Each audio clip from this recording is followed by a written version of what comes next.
Welcome everyone to Podcast 69 South, where we cuss and discuss true crime, cold cases, current events, and hot topics, along with our state of society today. This is your trigger warning. Our podcast content is produced for adult listeners 18 years of age and older. We discuss situations that may be offensive and triggering to some listeners. Sit back, relax, and enjoy.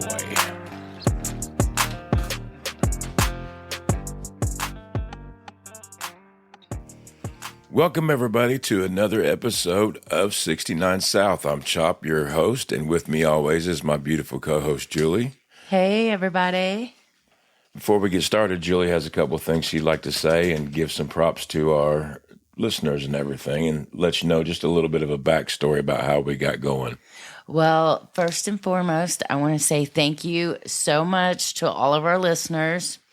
We are now in 5 continents, 19 countries, and over 197 cities, with over 54% of our listeners being local.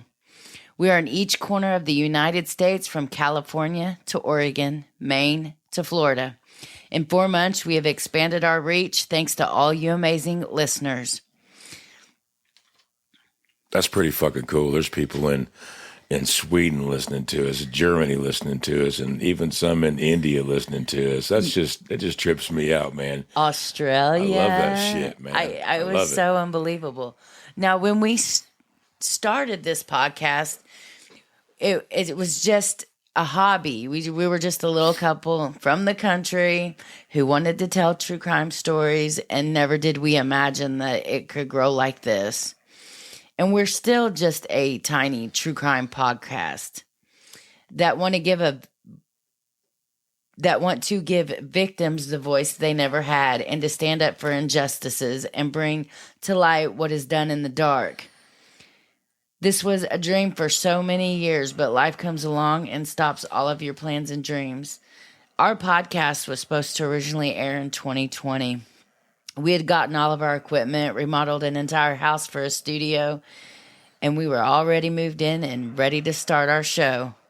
But yet another obstacle changed our plans. My mother-in-law got sick, and to take proper care of her, we made the studio her home and completely rehabilitated her. Then, sadly, in 2023, she passed away from brain and lung cancer. We was then left with our empty studio, but it was too soon to come back into the studio, obviously, because our mother just passed away, and it was just hard to come in here because she was usually here. So in 2024, we decided it was finally time, and we launched the podcasters.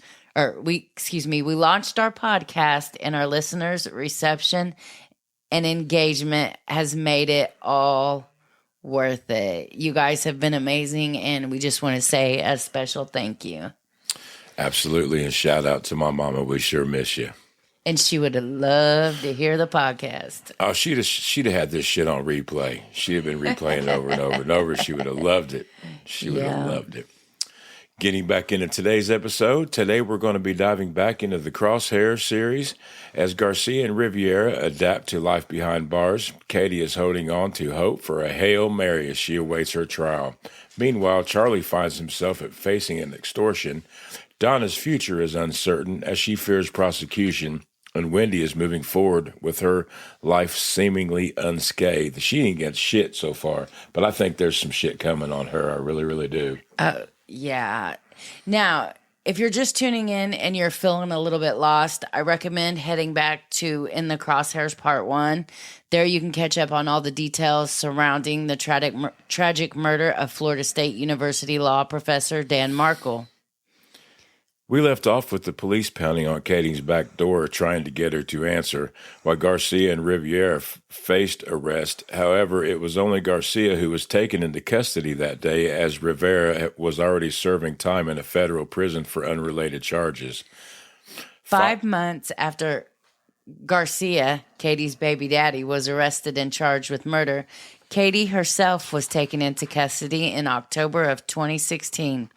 Both Katie and Garcia were tried together, but while Garcia was found guilty, Katie's trial ended in a mistrial due to the jurors' inability to reach a unanimous decision. So, what exactly happens when a mistrial occurs? Well, there's a lot of things that can cause a mistrial. One can be a jury deadlock, like if the jurors cannot reach a unanimous decision, and the judge will usually keep pushing them and say, you guys need to figure out a way to get this over with. But if it's just where they just cannot agree, like they may have one juror hold out not guilty and the rest of them guilty, or vice versa. Number two would be improper conduct, misconduct by jurors, attorneys, or witnesses, such as bias, tampering, or violations of courtroom rules. That can lead to a mistrial. Prejudicial errors, significant errors in legal procedure or evidence that could unfairly influence the jury, might result in a mistrial. Kind of what we've seen at the Young Slime Life trial. That almost ended up in a YSL. I mistrial. think they had over 100 motions for mistrial. Another reason could be illness or death. If a juror becomes ill or passes away during the trial, this can disrupt the proceedings and lead to a mistrial. Changes in law. If there are significant changes in a relevant law during the trial that it can affect the case, it could also result in a mistrial.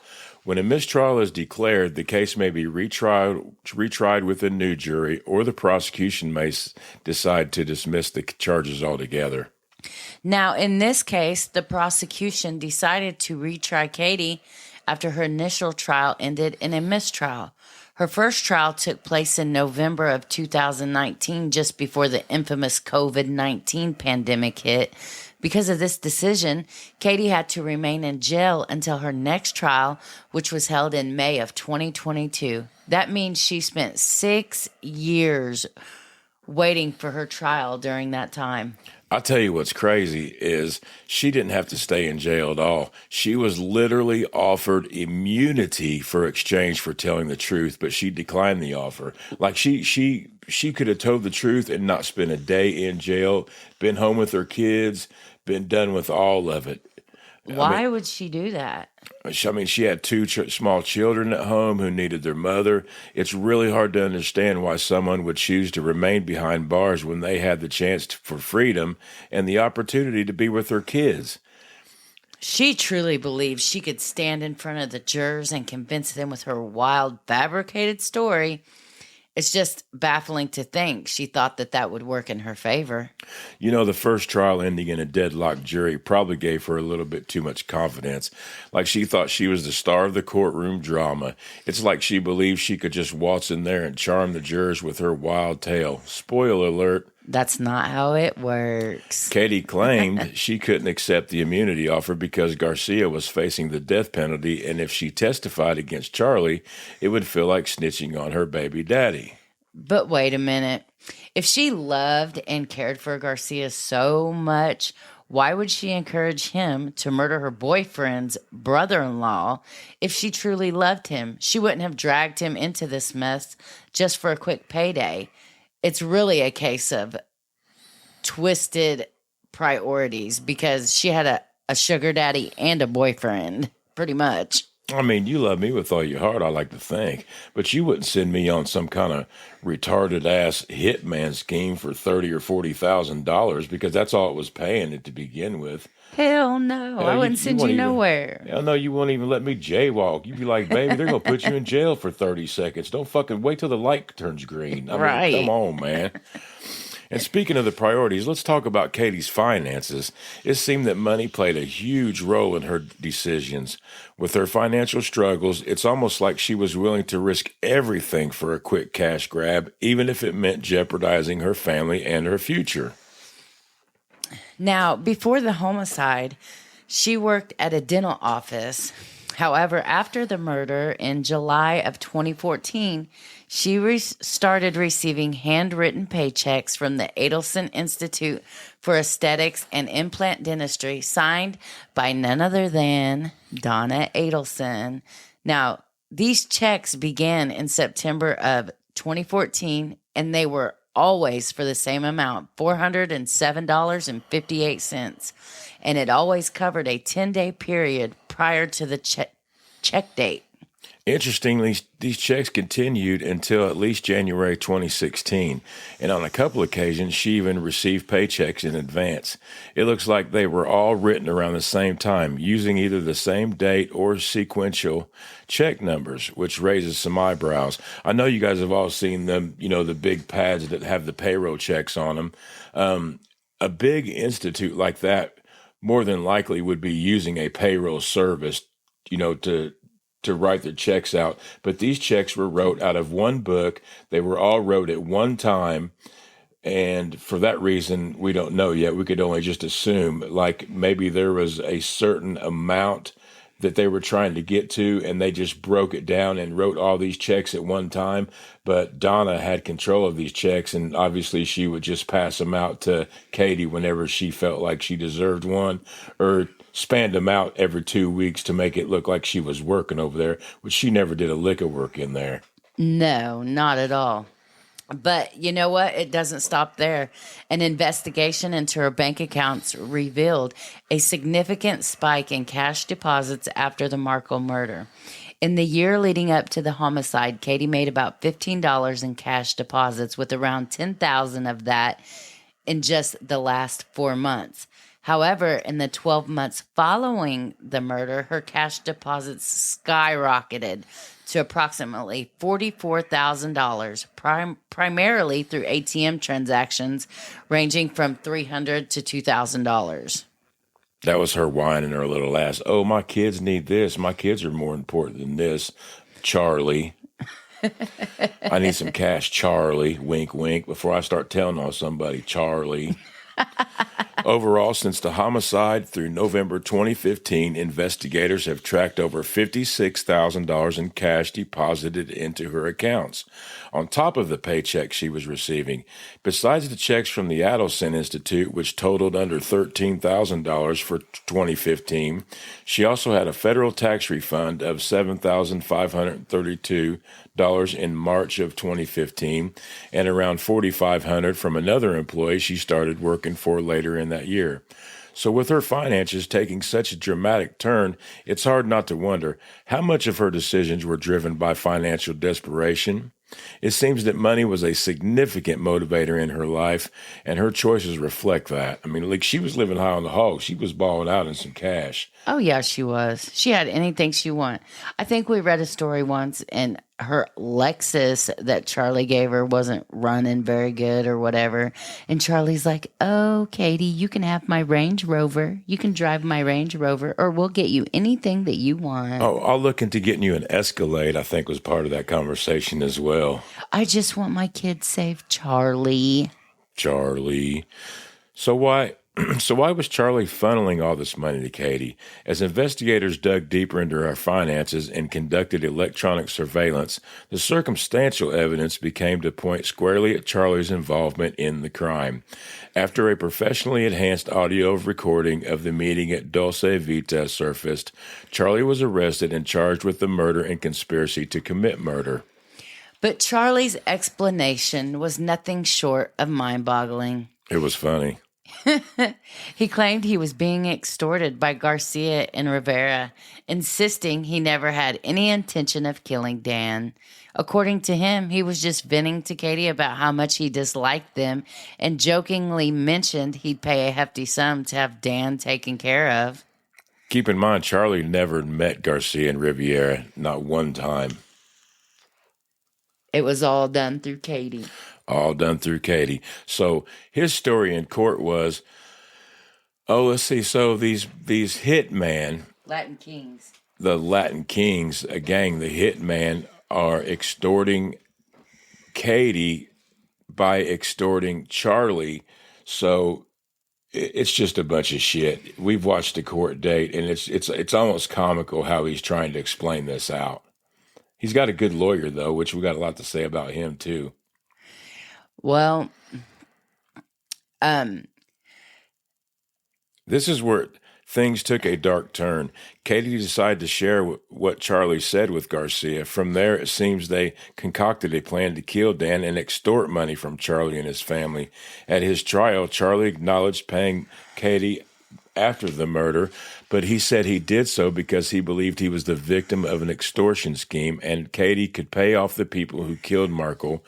Rashenbaum, who represented Charlie Adelson at his criminal trial, blamed Katie for orchestrating the extortion and the murder, saying she was motivated by Charlie's refusal to marry her. Talk about a wild and dangerous game of telephone. Oh, yeah. But we know that we don't believe it happened like that. And, I really believe their mom, Donna Adelson, had brought that money over there the night that Dan Markel was murdered. Remember, Charlie gave her $100,000 in wet money that was stapled in $1,000 increments. Yeah, and that was also talked about in the trial because quite a few people had seen the money that was in Charlie's safe, and he stapled stacks together, and a stack is $1,000. So he had stapled stacks in his safe. So that's how they knew it came from Charlie. Yeah. During Charlie's trial, Katie's testimony was the final nail in the coffin. After being found guilty, her chances for immunity were plumb gone, and now it was time for her to come clean. She revealed that it was all Charlie's doing. He was the one who set the whole plan into motion. But for whom? Who was it to protect? His mother? His sister? What could have been so dire that Dan had to be eliminated to save Wendy? The questions keep piling up, and the motives behind such drastic actions are hard to fathom. But Julie uncovered some really, really interesting facts that were getting ready to come up into a court case.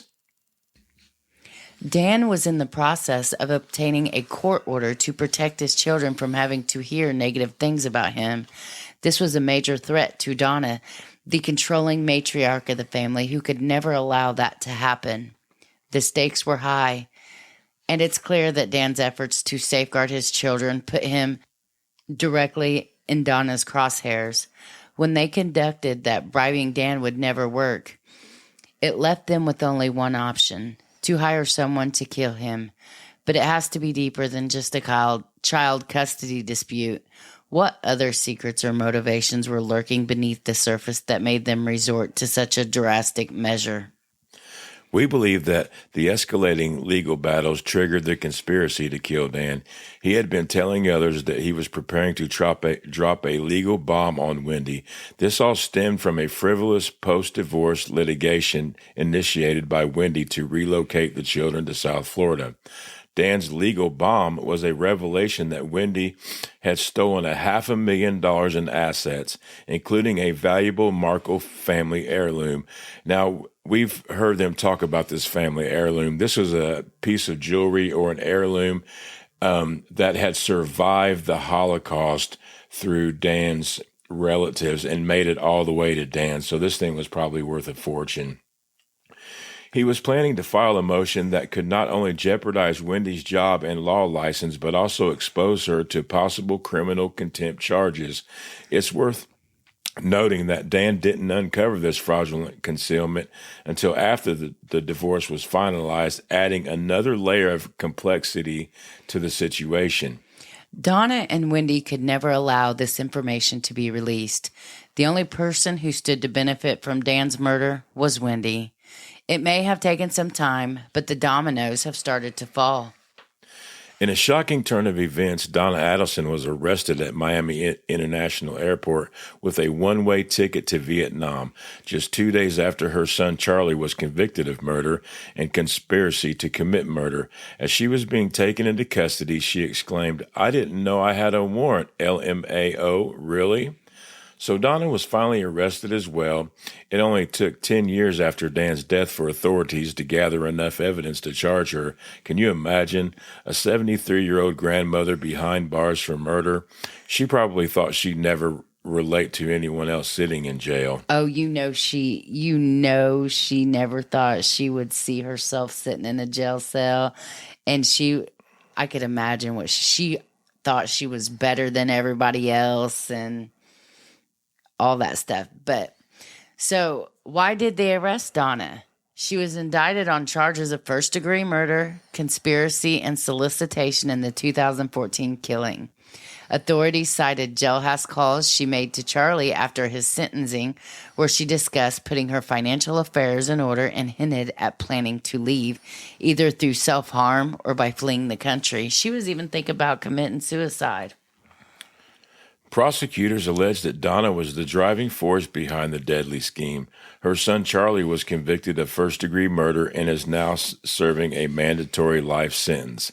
According to ABC News, jail calls between Charlie and Donna just a week before she allegedly attempted to flee the country reveal some concerning conversations. In one call, Donna said, "If there is an extradition from Vietnam, because we've looked at all of the places. I mean, I could go to Korea and China, but there's no extradition." Legal analyst R. Timothy Jansen pointed out, prosecutors listen to those all the time. That's when the FBI and the state attorney jumped on it, went to the airport, probably had her on a no-fly list and picked her up right at the airport. Prosecutors believe Donna's attempt to flee could serve as crucial evidence against her.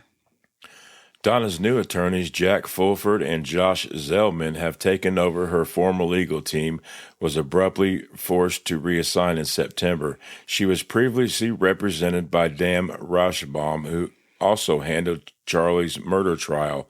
On the eve of the trial, Markel withdrew from the case, citing a conflict of interest, and his co-counsel was dismissed for the same reasons. During a hearing in December, Fulford proposed a trial start date of June 16th with an expected conclusion by July 2nd. Zellman informed Judge Stephen Everett that the new team is still working together all of the discovery materials and transcripts. He noted that the prosecutor's office would assist them in attaining what they need, as Donna's previous legal team has not provided everything necessary for her defense. In October, Charlie Adelson's appellate attorneys, Michael Ufferman and Laura Niles, filed a motion requesting that the appeals court relinquish jurisdiction. They also asked for the court judge, Stephen Everett, to determine whether a conflict of interest impacted Charlie's trial. Just days after, the state responded to Charlie's claims, stating there was no evidence that having the same lawyer as his mother, Donna Adelson, at the time would have altered his guilty verdict. Speaking of Donna, she is set to stand trial for the murder and conspiracy in June in connection with Markel's death. Now let's talk about Wendy, who seems to have skated through this whole situation scot-free so far. During phone calls with Charlie, Donna read him a text exchange that she had with Wendy in the hours following Charlie's conviction. After texting Wendy that Charlie had been asking how his sister was holding up, Donna expressed to her, "I didn't have the heart to tell him that you never called us. Everyone looks to protect you. I bet you've got a lot to think about." In response, Wendy, a lawyer, texted back, "Dear Mom, I know you are upset by the verdict, but the anger directed at me is not justified. I'm not responsible in any way for Charlie's situation. I am not guilty because I did not do anything wrong, and I was not involved in any way with Danny's death." She even added that if Donna wanted to discuss the case, she should talk to her lawyers, emphasizing her need to be singularly focused on taking care of the boys during this difficult time. Donna replied with, "We are your parents. We are and always have been there for you and the boys. None of what we wrote matters about the case. That's over. I just want you to know how many times Charlie is asking about you." You know, it's very interesting to see how Wendy distances herself from the fallout, which is pretty fucking smart if you ask me. I mean, if she has anything to do with it, which... You know she does. She about has to, but I'll tell you what, she's one smart cookie. She is smart. And I tell you, in my opinion, I think they're going to take this Charlie, this whole Charlie and the conflict of interest, I think they're going to take it to a higher court. I think it's going to get overturned. And I believe, I'm going to predict that he's going to get a new trial. We need to explain the conflict of interest to our listeners on what had happened. Was that Charlie and his mom had the same attorney. Well, Charlie got arrested first, and then his mom got arrested after he got found guilty, but they shared the same lawyer. And since they shared the same lawyer, the day before her trial started, the judge said, or the lawyer resigned and said, "Oh, I think it's a conflict of interest now." Like they were getting ready to select a jury, and he quit. So she had to find a whole new legal team, and her trial got pushed back until June. In all reality, the same lawyer cannot represent family or two murder suspects in the same murder case if the cases aren't combined. That's where the issue is. And the judge should have known that. Right off the bat, the judge should have said there's a conflict of interest. He should have not let that trial go on, period. And if you ask me, I think the Adelsons had all this. I think they had all this planned out. This was their plan B. If he got convicted, bam, we got this. Automatic retrial, automatic, appeal, automatic new trial. Well, they got lucky with it because Donna got arrested. Remember, the judge wouldn't have known anything. There wouldn't have been no conflict because Donna wasn't arrested until 2 days after Charlie was found guilty.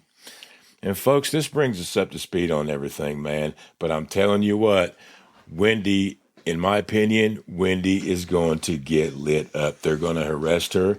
And to me, she kind of threw Charlie under the bus a couple times, man. She sure did. When she had that immunity and when she was first questioned, she was the one that brought up, well, my brother said that he'd be looking for somebody to hire a hitman, but TV was, cheaper. She even said that shit to the TV repairman 2 hours before Dan Markel's death. That's fucking odd.